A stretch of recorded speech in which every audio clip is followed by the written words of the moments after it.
নমস্কার বন্ধুরা, শুভ সকালের শুভেচ্ছা জানাই তোমাদের।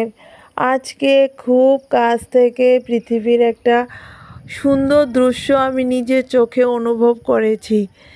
আজকে আমি ভোরবেলা উঠে গেছি ঘুম থেকে প্রায় 4টা নাগাদ। সেই থেকে আমি আর ঘুমাইনি। যখন 4:30 বাজে তখন আমি ঘর থেকে বেরিয়ে গেলাম। অন্ধকার গুছিয়ে যখন ভোরের আলো ফুটতে শুরু করেছে তখন খুব কাছ থেকে আমি সেই দৃশ্যটা দেখেছি। আমার এত দারুণ লেগেছে, তো ভাবলাম তোমাদের সাথে প্রকৃতির দৃশ্যটা একটু শেয়ার করি। রাস্তা খুব খালি ছিল, কেউই ছিল না। এত শান্ত পরিবেশ, মনটা একদম ভরে গিয়েছিল।